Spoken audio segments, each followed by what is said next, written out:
The silence in the abandoned entertainment district was absolute. Captain Elena Rodriguez, of the research vessel Meridian, floated through the debris field that had once been humanity's greatest achievement, the floating pleasure palace, known as Vegas Prime. What remained now was twisted metal, shattered glass, and the cold emptiness of space where millions had once laughed, loved, and lived. Before we jump back in, tell us where you're tuning in from, and if this story touches you, make sure you're subscribed, because tomorrow, I've saved something extra special for you. Her first officer, Commander David Chen, drifted beside her in his environmental suit, scanner in hand. The readings were troubling. This wasn't the work of weapons or war. The structural damage patterns suggested something far more bizarre. The massive entertainment complex had literally torn itself apart from the inside, as if the very foundation of reality had been compromised by some force no engineer had ever anticipated. "Captain, I'm detecting something unusual in Sector 7, Chen's voice crackled through the comm system. "There's a small section that still has power and atmosphere. Looks like it might have been some kind of VIP area." Elena's heart quickened. After 3 months of searching through the remnants of human civilization, they had found nothing but corpses and empty shells. Humanity had vanished from the galaxy 50 years ago in what historians called the Great Silence. One day they were there, building, creating, entertaining the known universe with their peculiar brand of chaos and creativity. The next day, gone.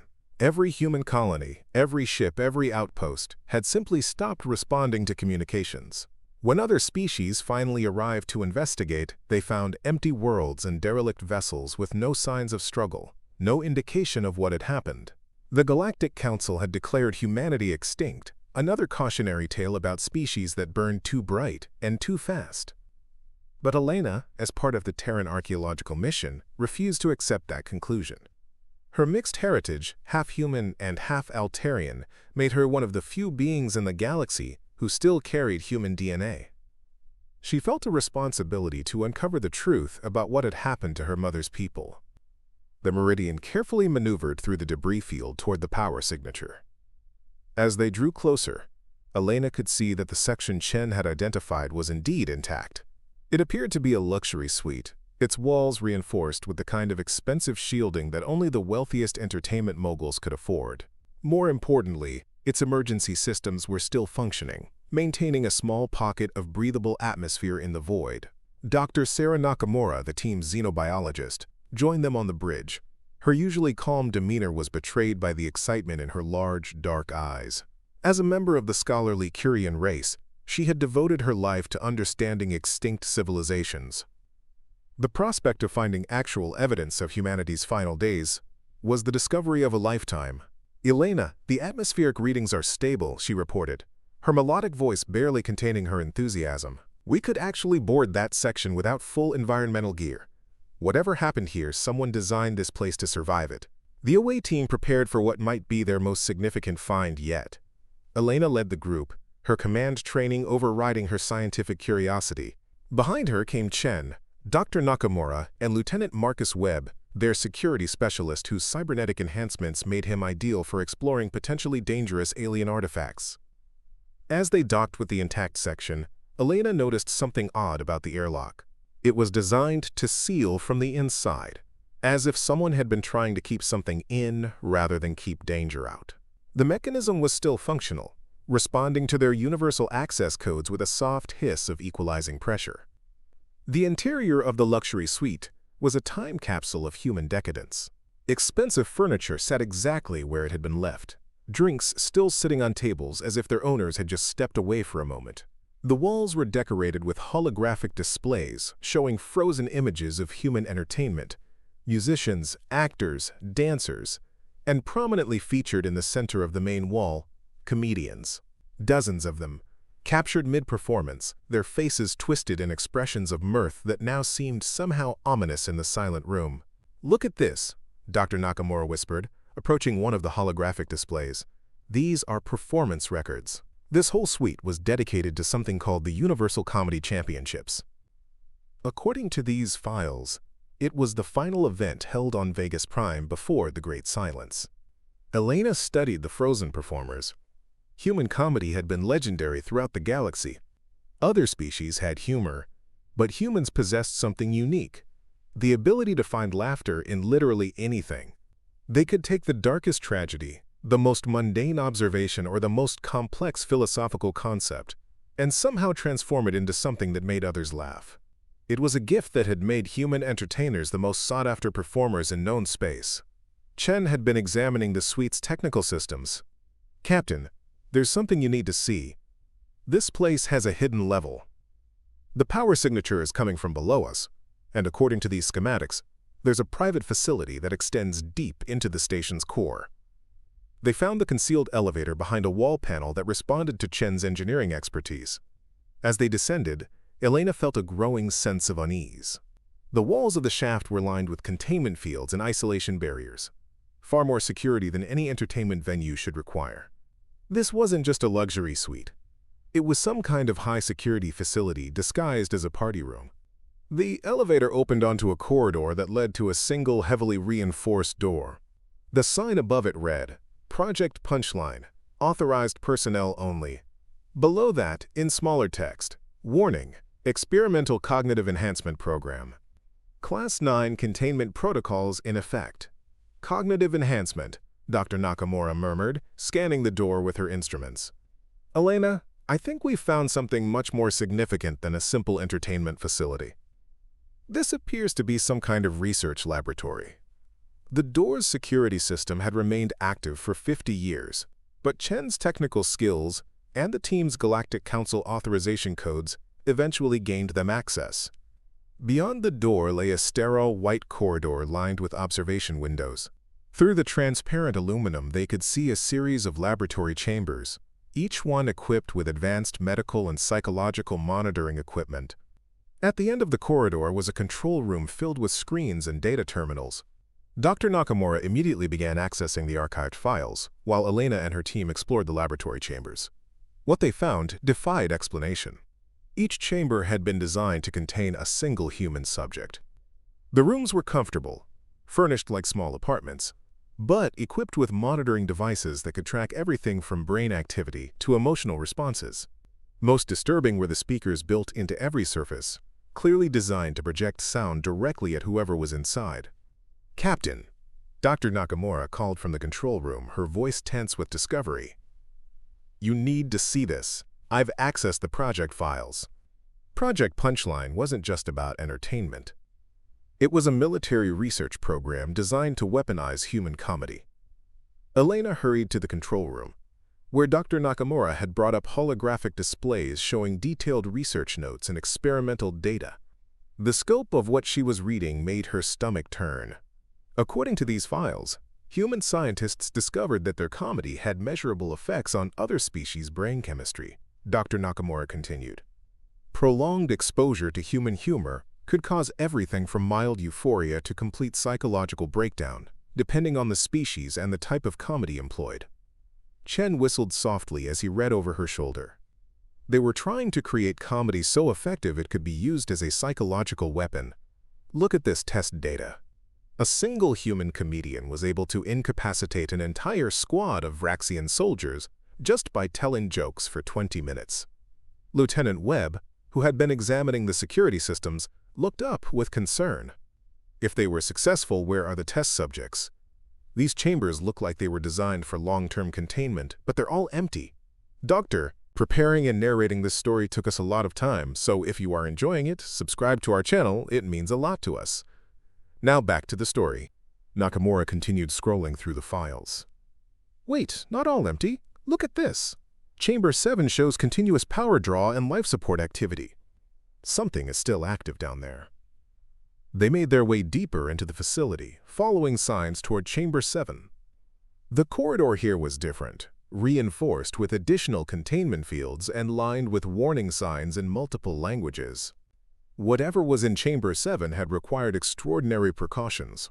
The observation window for Chamber 7 was made of a material Elena didn't recognize, clearly designed to contain more than just physical force. Through it, they could see what appeared to be a standard medical bay, with a single cryogenic pod in the center. Unlike the simple preservation units they had seen in other abandoned human facilities, This one was surrounded by monitoring equipment and connected to a massive computer system that was still actively running diagnostics. The subject has been in suspended animation for 53 years, Dr. Nakamura reported, reading from the nearby monitoring station. All life signs are stable. According to his file, his name is Tommy Martinez, age 28 when he entered the program. He was described as an experimental test subject for the Ultimate Comedy Enhancement Protocol. Elena studied the sleeping figure in the pod. He looked ordinary enough, a typical human male with dark hair, and what appeared to be a naturally cheerful expression even in suspended animation. Nothing about him suggested he might be dangerous enough to require this level of containment. "What exactly did they do to him?" she asked. Dr. Nakamura pulled up more files. The enhancement process involved neurological modifications designed to amplify natural human comedic abilities. They altered his brain chemistry to enhance pattern recognition, timing, and most importantly, his ability to identify and exploit psychological vulnerabilities in other species through humor. Chen frowned as he read the technical specifications. This isn't just about telling jokes. They modified his brain to analyze whoever he's talking to in real time, identifying their deepest fears, insecurities, and psychological weaknesses, then crafting humor specifically designed to bypass their mental defenses. "That's terrifying," Lieutenant Webb muttered. "He could potentially break down anyone's psychological barriers just by making them laugh." Elena continued studying the files. The more she read, the more she understood why this facility had been hidden and why the test subject had been kept in isolation. Tommy Martinez hadn't just been enhanced to be funny. He had been turned into something that could theoretically control minds through laughter. The final entries in the research log painted a picture of growing concern among the project scientists. Early tests had shown that Tommy's enhanced abilities worked too well. Test subjects exposed to his comedy for extended periods began showing signs of psychological dependency, becoming unable to function without regular exposure to his humor. Some subjects had reportedly laughed themselves to death, their bodies unable to stop the physiological responses his comedy triggered. "Elena," Dr. Nakamura said quietly, "there's something else. The final log entry is dated 3 days before the Great Silence." The lead scientist, Dr. Rebecca Foster, wrote that they were planning to terminate the program and place all enhanced subjects in permanent suspended animation. She said the project had created something too dangerous to ever be released. The implications hit Elena like a physical blow. "You think this program caused the Great Silence? That somehow human comedy became so powerful it destroyed humanity itself?" "It's possible," Dr. Nakamura replied. "If they created multiple subjects like Tommy, and something went wrong during the termination procedure, the enhanced comedians might have been released into the general population.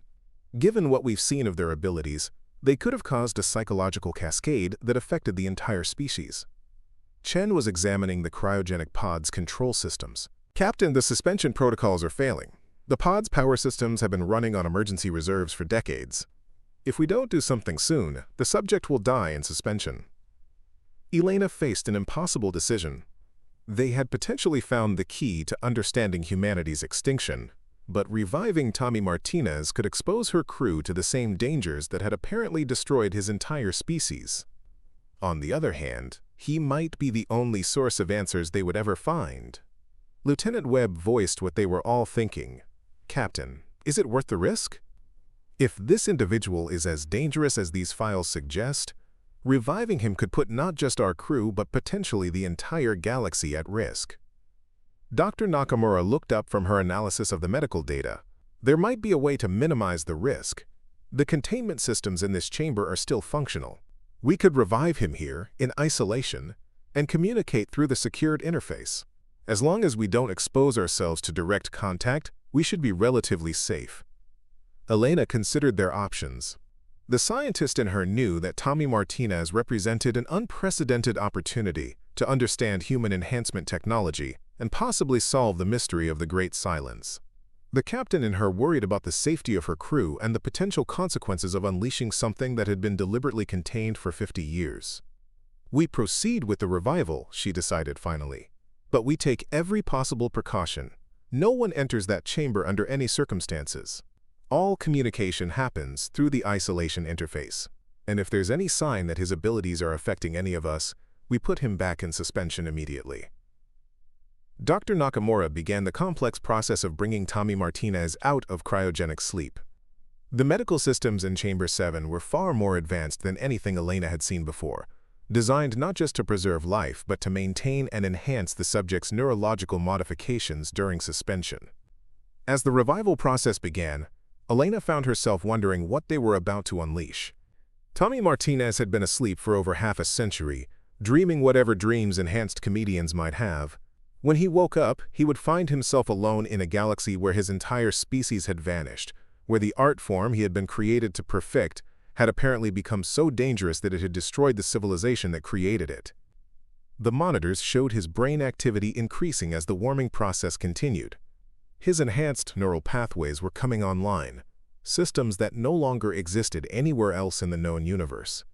Whatever Tommy Martinez had become during the enhancement process, he was now unique in the galaxy, possibly the most dangerous individual alive, simply because he could make people laugh. Elena watched the readings climb toward consciousness and wondered if they were about to save the last remnant of human comedy or release something that could bring about a second great silence. In a few hours, they would have their answer. The medical bay's automated systems continued their work with mechanical precision, gradually bringing the enhanced comedian back from his 50-year sleep. As his vital signs stabilized and his brain activity approached normal waking patterns, Elena couldn't shake the feeling that they were crossing a threshold from which there might be no return. Tommy Martinez's eyes opened slowly, pupils dilating as they adjusted to the soft lighting of the medical bay. For a moment, he simply stared at the ceiling, his enhanced mind processing the unfamiliar sensations of awakening from decades of artificial sleep. When he finally spoke, his voice was rough with disuse but carried an undertone that made Elena's skin crawl with its strange familiarity.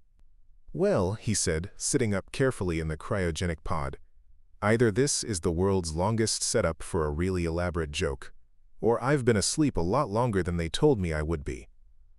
Dr. Nakamura monitored his vital signs from the safety of the control room while Elena activated the chamber's communication system. "Tommy Martinez, can you hear me clearly?" Tommy's head turned toward the speaker, and even through the reinforced observation window, Elena could see the moment his enhanced cognitive abilities kicked in.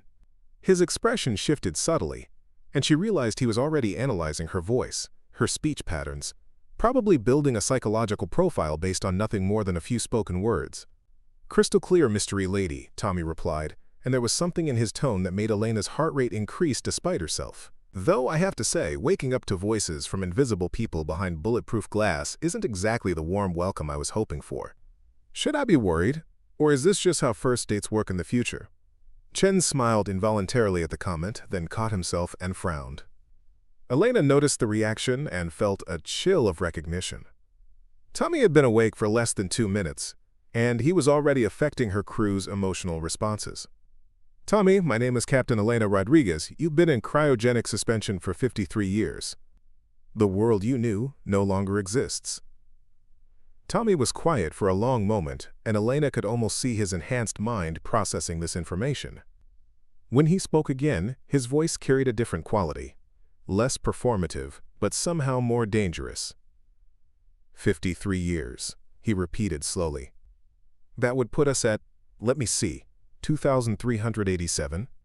And judging by your accent, Captain Rodriguez, you're either Spanish with a really good English tutor, or you're one of those mixed heritage kids the colony ships were producing. But here's what's really interesting." He paused, and Elena felt her breath catch as his hidden gaze seemed to pierce through the observation window directly into her eyes. "You said the world I knew no longer exists. Not that it's changed, not that it's different, that it doesn't exist. Which means something catastrophic happened. And since you're being very careful to keep me locked up in here while you talk to me, I'm guessing it had something to do with people like me." Dr. Nakamura looked up from her monitoring equipment with alarm. "Elena, his neural activity is off the charts. The enhanced cognitive functions are operating at levels far beyond what the original research projected." Tommy's laugh echoed through the chamber, and Elena felt an involuntary smile tugging at her lips, despite the seriousness of the situation. "Enhanced cognitive functions. Is that what they're calling it now? Dr. Nakamura, isn't it? I can hear you typing over there. You know, the really funny thing about being enhanced for comedy is that they don't just make you better at telling jokes. They make you better at reading people. And right now I can tell that all three of you are absolutely terrified of me, which honestly is kind of flattering but also a little insulting. I mean, I'm locked in a box, you're all safely behind your fancy barriers, and you're still scared. What exactly do you think I'm going to do? Make you laugh to death? The silence that followed his question was deafening. Elena realized that Tommy had just identified exactly what they were afraid of, and the fact that he had done it so casually made it clear that he understood the implications of his own abilities far better than they had expected. That's what happened, isn't it? Tommy continued, his voice growing more serious. They finally figured out what we could really do, and it scared them so much they tried to shut down the whole program. But something went wrong with the shutdown, didn't it? Let me guess. Some of the enhanced subjects got out before they could be contained. And whatever they did was so catastrophic that it ended human civilization entirely. Elena exchanged glances with her crew. Tommy Martinez had been awake for less than 10 minutes, and he had already deduced the basic outline of what they suspected had happened during the Great Silence. We don't know exactly what happened, Elena said carefully. We're hoping you might be able to help us understand. Tommy stood up from the cryogenic pod, moving with the fluid grace of someone whose body had been maintained in perfect condition during his long sleep. As he began to explore his chamber, Elena noticed that his movements seemed somehow choreographed, as if he was performing even when he thought no one was watching. Help you understand, he mused, examining the chamber's amenities. Well, Captain Rodriguez, that's an interesting proposition. Here's what I understand so far. I wake up after 53 years to find that my entire species has apparently been wiped out. I'm locked in what's basically a very comfortable prison cell, and the three people talking to me are so terrified of my conversation skills that they won't even risk being in the same room with me. And now you want my help understanding what happened. He turned toward the observation window with a grin that made Elena's stomach clench with inexplicable dread. That, my friends, is what we in the comedy business call setup and payoff. Dr. Nakamura's readings showed spikes in all their stress indicators, but Elena forced herself to maintain focus.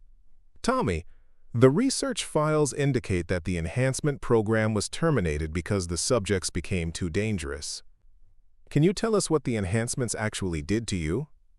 Tommy's expression grew thoughtful as he considered the question. That depends on how technical you want me to get. The simple version is that they gave me the ability to be funny. The complicated version is that they rewired my brain to understand humor as a fundamental force of nature, like gravity or electromagnetism.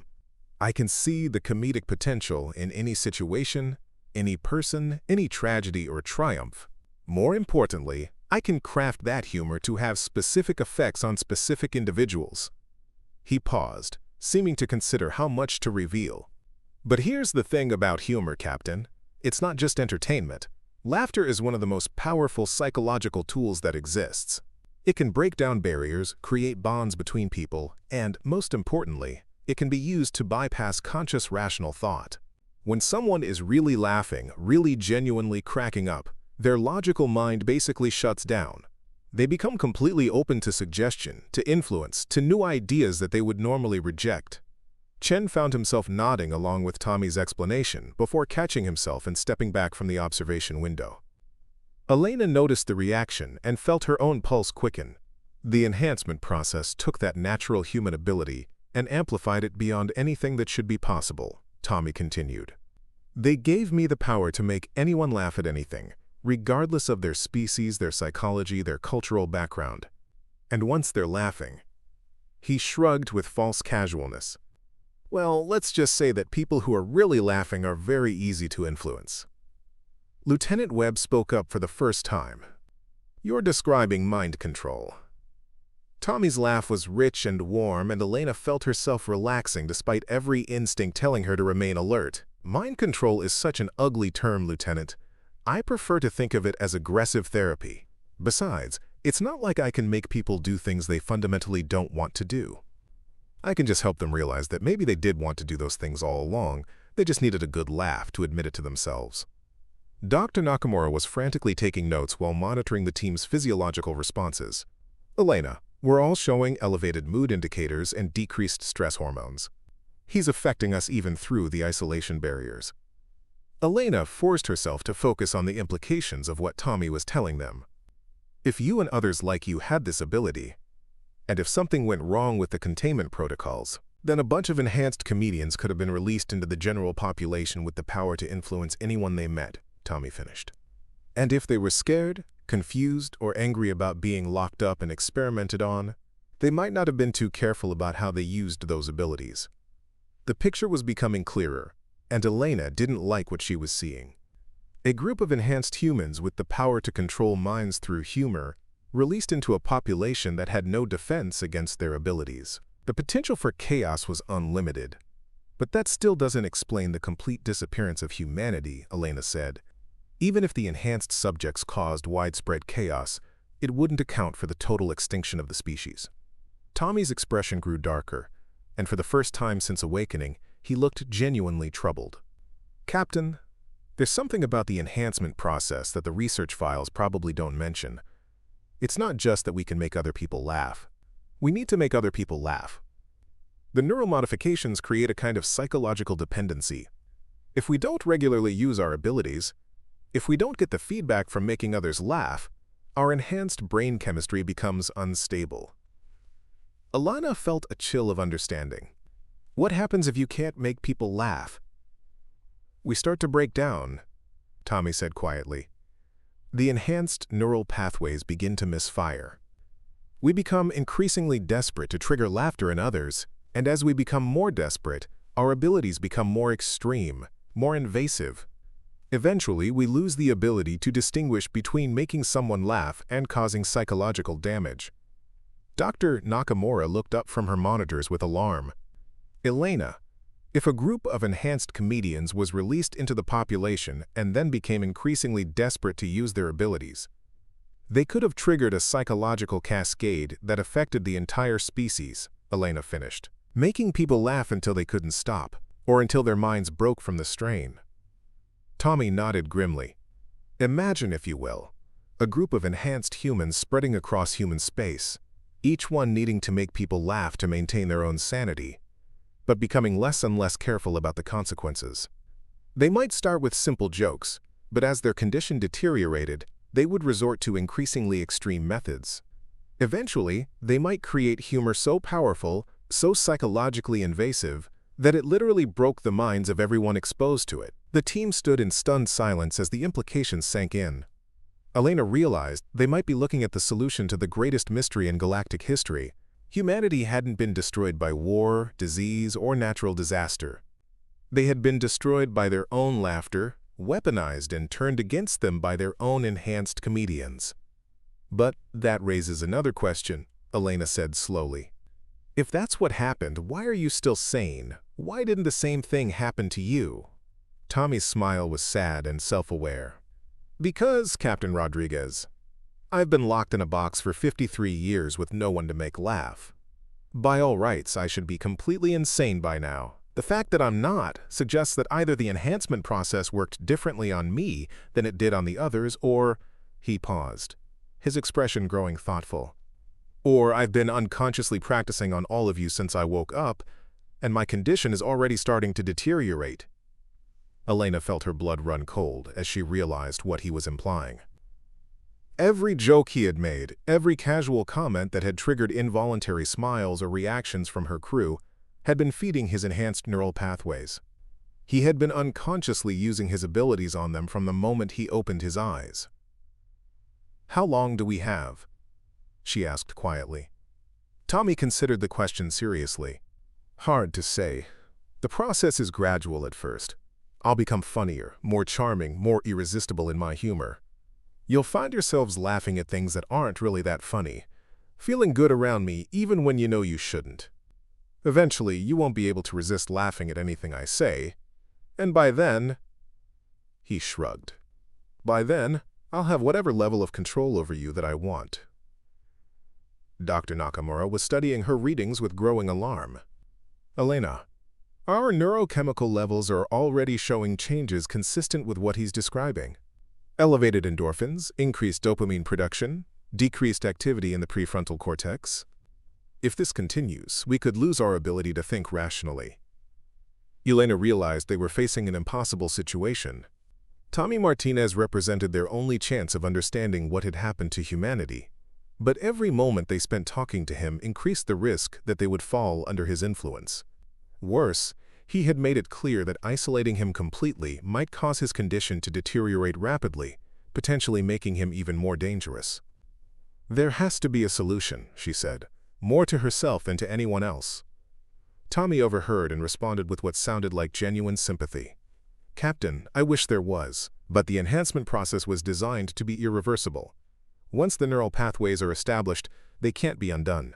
I am what I am, and what I am is apparently dangerous enough that an entire species chose extinction rather than coexistence."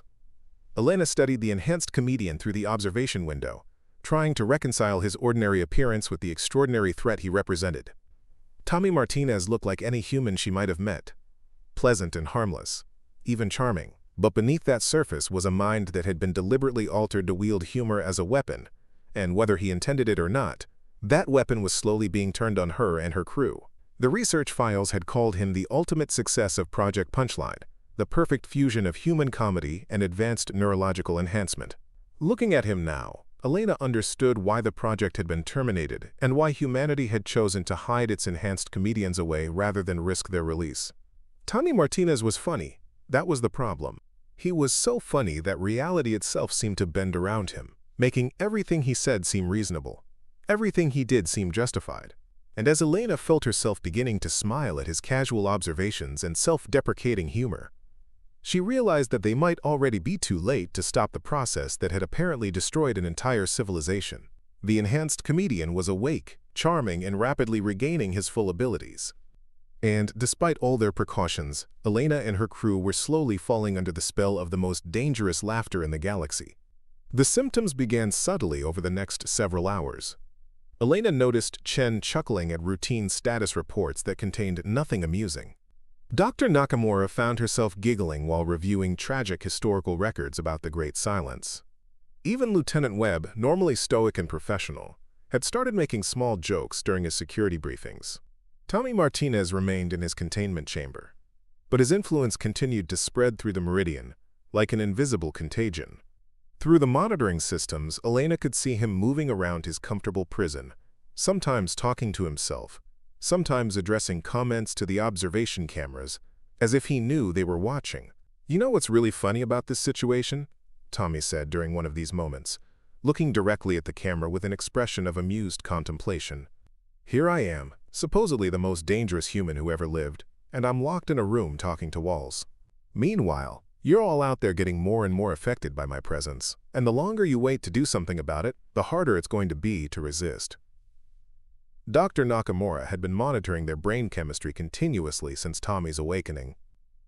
The readings were becoming increasingly alarming. Their dopamine levels were elevated far beyond normal ranges, their stress responses were diminished, and most concerning of all, their critical thinking abilities were measurably declining. "Elena," she said quietly as they reviewed the data in the medical bay, "we're losing our objectivity. Tommy's neural influence is rewriting our brain chemistry to make us more susceptible to humor-based manipulation. If this continues, we'll reach a point where we physically cannot resist laughing at anything he says." Elena studied the neurochemical charts with growing dread. The enhancement process had turned Tommy into something that was fundamentally incompatible with normal life. He wasn't just funny, he was a walking psychoactive drug, affecting everyone around him whether he intended to or not. Chen joined them in the medical bay, his usually serious demeanor noticeably lightened. "Captain, I've been analyzing the communication logs from Tommy's chamber. His speech patterns show increasing sophistication in his humor delivery. He's unconsciously optimizing his jokes and observations to have maximum psychological impact on us specifically." "Meaning what?" Elena asked, though she suspected she already knew the answer. "Meaning he's learning how to control us more effectively with every conversation," Chen replied. "And the scary part is, I don't think he's doing it deliberately. The enhancement process has made humor-based manipulation as natural to him as breathing." Elena made a decision that went against every instinct as both a scientist and a compassionate being. "We need to put him back in cryogenic suspension. It's the only way to stop the progression of his influence." Dr. Nakamura looked troubled by the suggestion. Elena, that would essentially be murder. Tommy is the last representative of his species. Putting him back in suspension indefinitely would be ending the final chapter of human existence. And if we don't, he might do to us what the enhanced comedians apparently did to the rest of humanity, Elena countered. We have a responsibility to the rest of the galaxy. Before they could reach a consensus, alarms began sounding throughout the ship. Lieutenant Webb's voice came over the communication system with uncharacteristic cheerfulness. Captain, we've got company. 3 ships just dropped out of hyperspace, and they're requesting permission to board. They claim to be a Galactic Council inspection team, but their credentials are, well, they're hilarious. Elena felt her heart sink. Webb was an experienced security officer who had never described anything as hilarious in all the time she had known him. Tommy's influence was spreading faster than they had anticipated. She made her way to the bridge, where she found her crew in various states of altered behavior. The normally reserved Lieutenant Webb was smiling broadly as he reviewed the incoming ship's identification codes. Chen was chuckling while running tactical analyses. Even the ship's computers seemed to be responding with unusual cheerfulness, its normally neutral voice carrying subtle inflections of amusement. Captain, Webb reported with barely suppressed laughter, the lead ship is identifying itself as the Cosmic Giggle. Their commander claims to be Admiral Chuckles of the Intergalactic Department of Serious Business. Either this is the most elaborate practical joke in galactic history, or we're dealing with something very unusual. Elena felt a chill of recognition.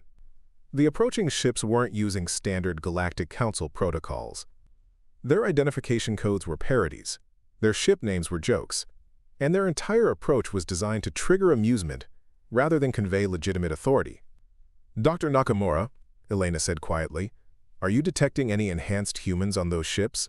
Dr. Nakamura ran a quick scan using the modified sensors they had developed to find Tommy. Her face went pale as the results came in. Elena, each of those ships is carrying multiple enhanced humans.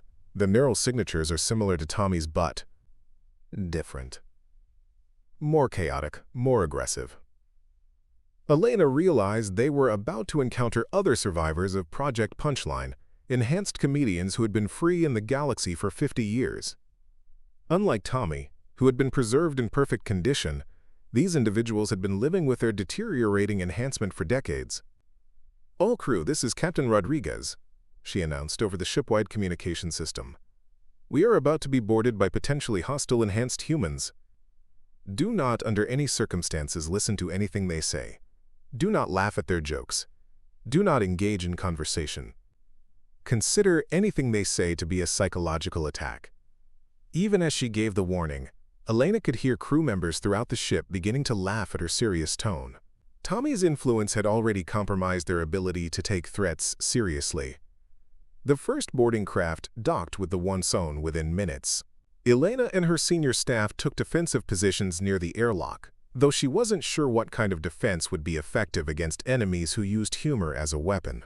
The airlock cycled open, and 3 figures stepped aboard their Meridian. At first glance, they appeared to be ordinary humans, dressed in colorful parodies of official uniforms. The leader, presumably Admiral Chuckles, was a middle-aged woman with wild gray hair and eyes that seemed to sparkle with constant mirth.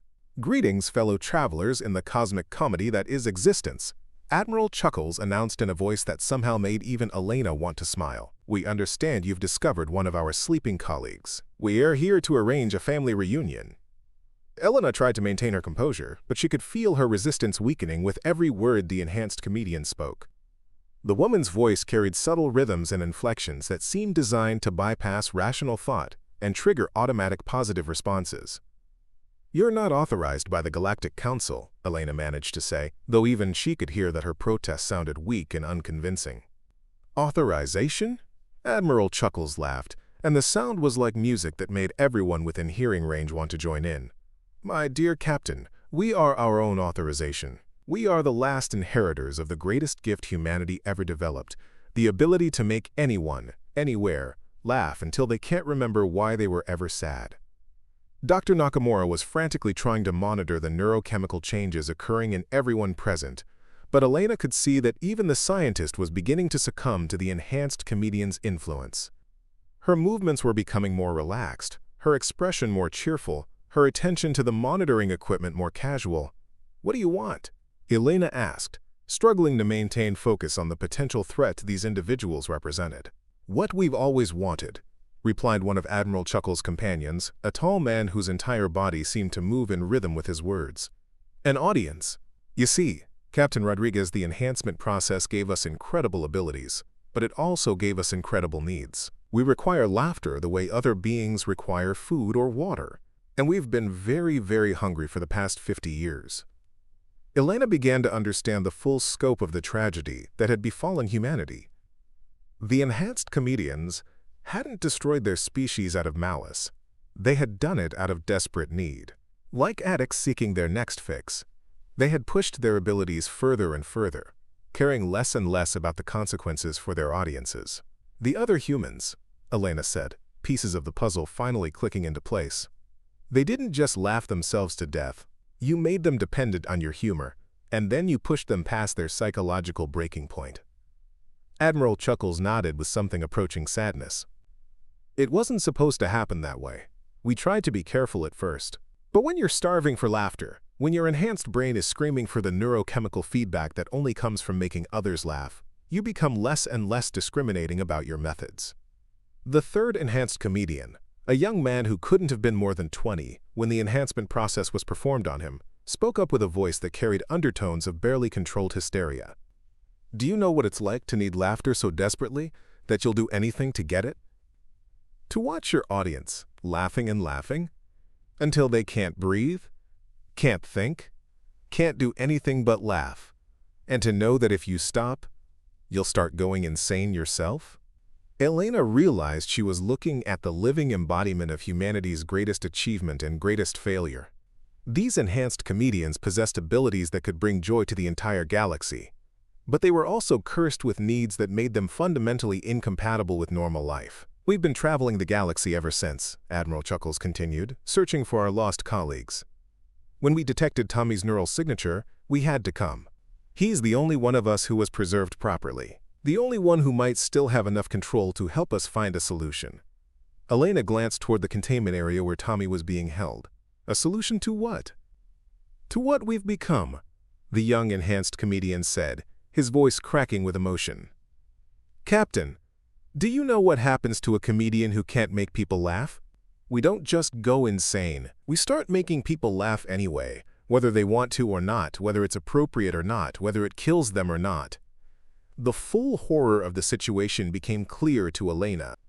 The enhanced comedians weren't just seeking Tommy for companionship. They were seeking him because their condition was deteriorating and they were becoming increasingly dangerous to everyone around them. "Tommy has been in suspension for 50 years, Dr. Nakamura said, her voice slightly slurred as Tommy's influence continued to affect her speech centers. "His enhancement might be more stable than yours. Maybe he can help you control your abilities." Admiral Chuckles' expression brightened with hope. "Exactly. Tommy was always the best of us, the most successful subject in the program. If anyone can figure out how to live with these enhancements without destroying everything around us, it's him." Elena found herself in an impossible position. The enhanced comedians were clearly dangerous. Their mere presence was compromising her crew's ability to think rationally, and their long-term goal seemed to involve accessing Tommy, who was himself a potential threat. But they were also the last remnants of humanity, cursed with abilities they couldn't control, and desperately seeking a way to coexist peacefully with the rest of the galaxy. "What happens if we refuse to let you see Tommy?" Elena asked. The three enhanced comedians exchanged glances, and Elena saw something dark pass between them. Admiral Chuckles' constant smile faltered for just a moment. "Captain Rodriguez," she said quietly, "you've been exposed to our influence for less than an hour, and already your crew is showing signs of psychological modification. If we remain on your ship without access to Tommy, without hope of finding a solution to our condition, our desperation will continue to grow. And desperate comedians are not funny comedians, they're dangerous comedians." Elena understood the threat.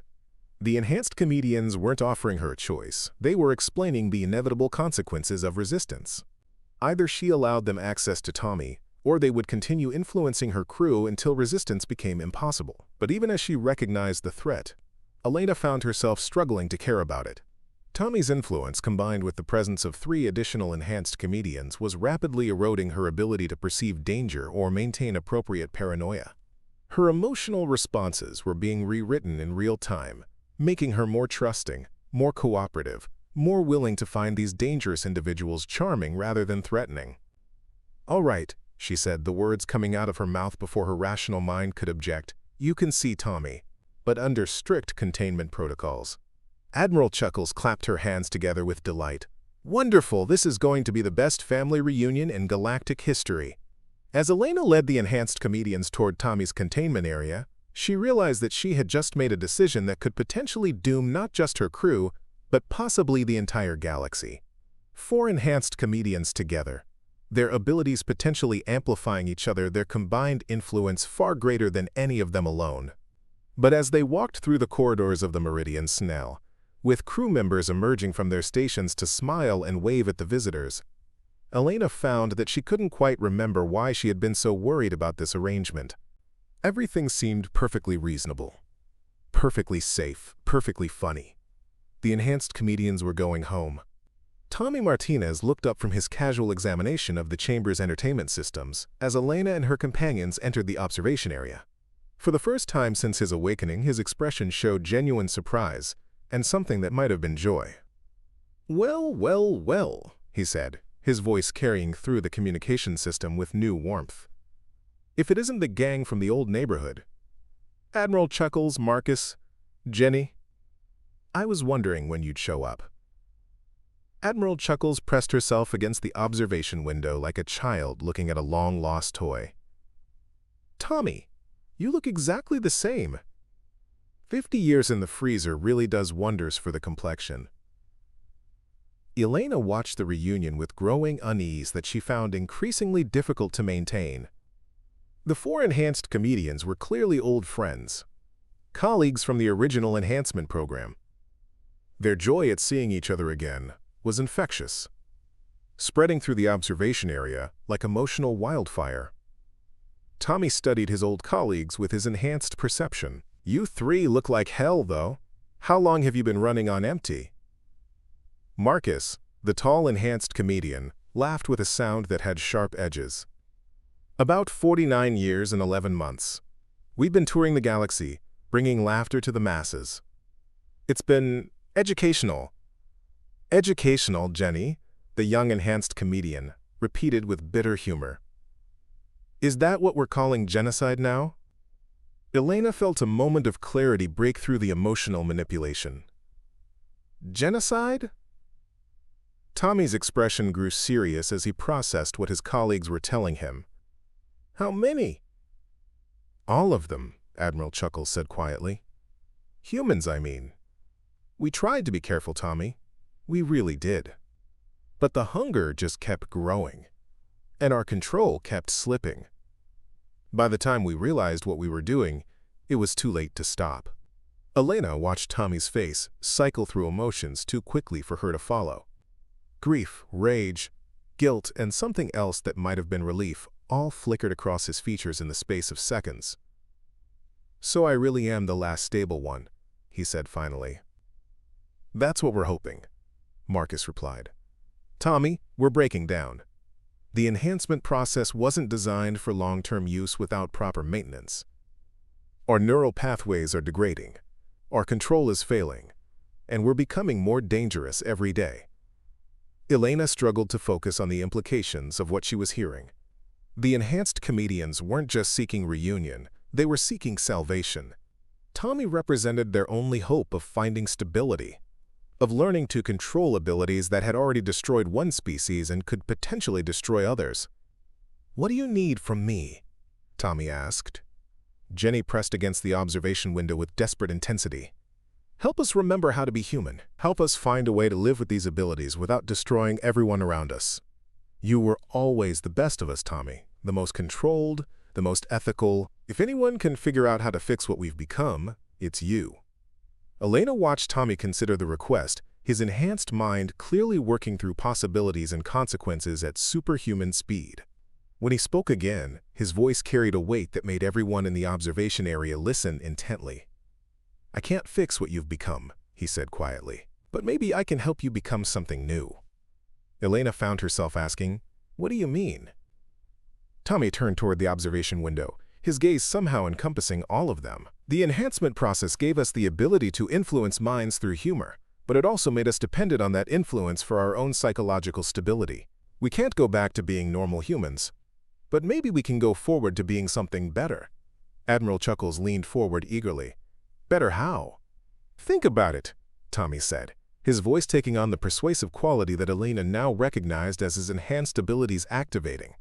"We have the power to make anyone laugh, to break down barriers, to create connections between different species and cultures. Instead of using that power to feed our own needs, what if we used it to actually help people?" Elena felt her resistance to the idea crumbling as Tommy continued speaking. His vision was seductive, appealing to both her scientific curiosity and her compassionate nature. "Imagine enhanced comedians working as diplomatic facilitators," Tommy continued, "helping resolve conflicts between species by finding the humor that transcends cultural differences. Imagine us as therapists, using laughter to heal psychological trauma. Imagine us as teachers, making learning so enjoyable that students retain information effortlessly." Marcus looked skeptical. "Tommy, that's a beautiful dream, but we've tried to control ourselves before. The hunger always wins eventually." "Because you've been trying to control the hunger," Tommy replied. "What if instead of fighting our nature, we changed the nature of what feeds us? Instead of requiring laughter that dominates and controls, what if we learned to find satisfaction in laughter that heals and connects?" Elena realized that Tommy was proposing a fundamental shift in how the enhanced comedians approached their abilities. Instead of viewing their condition as a curse that made them predators, he was suggesting they could transform it into a gift that made them healers. Dr. Nakamura, who had been monitoring the conversation while struggling against the growing influence of 4 enhanced comedians, managed to voice a crucial concern. "Tommy, that's assuming you can actually retrain your enhanced neural pathways. What if the dependency is too fundamental to change?" Tommy's smile carried genuine warmth as he addressed the scientist. "Dr. Nakamura, that's where you and Captain Rodriguez come in. We're going to need help from people who understand both human psychology and alien neurology. People who can help us develop new therapeutic applications for our abilities." Elena felt herself being drawn into Tommy's vision despite every rational objection her compromised mind could raise. The idea of transforming the enhanced comedians from galaxy-threatening weapons into galaxy-healing tools was irresistibly appealing. "What exactly are you proposing?" she asked. "A partnership," Tommy said simply. "We help you understand what really happened during the Great Silence, share everything we know about human enhancement technology, and assist with your archaeological research. In exchange, you help us develop new ways to use our abilities constructively while monitoring our psychological stability." Admiral Chuckles laughed with delight. "A traveling comedy therapy group. I love it." Jenny looked less convinced. "Tommy, what if we can't change? What if the hunger is too strong and we end up hurting these people like we hurt all the others?" Tommy's expression grew serious as he addressed his colleague's concern. "Then we deal with that when it happens. But Jenny, look around you. Captain Rodriguez and her crew have been exposed to enhanced comedian influence for hours now. And they're still functional, still making rational decisions. Maybe the key isn't avoiding our influence, but learning to use it responsibly." Elena realized that Tommy was right. Despite the neurochemical changes she had been experiencing, she was still capable of thought, still able to make decisions. The enhanced comedian's influence was powerful, but it wasn't necessarily destructive if applied with care and consideration. "There would have to be safeguards," she said, her scientific training asserting itself even through the haze of enhanced humor influence. "Monitoring protocols, emergency procedures, fail-safes in case the experiment goes wrong." "Absolutely," Tommy agreed. "Dr. Nakamura, would you be willing to develop a comprehensive monitoring system for enhanced comedian psychological stability?" Dr. Nakamura found herself nodding before she had consciously decided to agree. "It would be fascinating research. We could potentially develop therapeutic applications for humor-based psychological intervention." Elena looked around the observation area at her crew, at the enhanced comedians, at the unprecedented opportunity they were being offered. Tommy Martinez and his colleagues represented both the greatest threat and the greatest opportunity her generation had ever encountered. "All right," she said, the words feeling both inevitable and terrifying. "We'll try it. But this is an experiment, not a permanent arrangement. Any sign that you're losing control, any indication that your influence is becoming harmful, and we put you all back in suspension." Tommy's smile was radiant with gratitude and hope. "Captain Rodriguez, you won't regret this decision. We're going to change the galaxy, one laugh at a time." As Elena authorized the release of Tommy Martinez from his containment chamber, she felt both exhilarated and terrified by what they were about to attempt. They were either about to witness the redemption of humanity's greatest achievement, or they were about to unleash the same force that had destroyed an entire species. But as Tommy emerged from his chamber and embraced his long-lost colleagues, as the enhanced comedians laughed together with joy that seemed to fill the entire ship with warmth and hope, Elena found that she couldn't quite remember why she had been so worried. After all, what was the worst that could happen from a little laughter? The Sher Meridian set course for the nearest diplomatic station, carrying its unusual passengers toward their first official mission as therapeutic comedians. Behind them, the wreckage of Vegas Prime drifted silently in space, a monument to humanity's greatest joke and greatest tragedy. In the ship's recreation area, Tommy Martinez was already planning his first therapeutic comedy routine, designed to help resolve a territorial dispute between two minor species. His enhanced abilities, refined by 50 years of perfect preservation, would finally serve their true purpose, bringing healing laughter to a galaxy that desperately needed to learn how to laugh again. The enhanced comedians were free, but this time, they were free to help rather than to harm.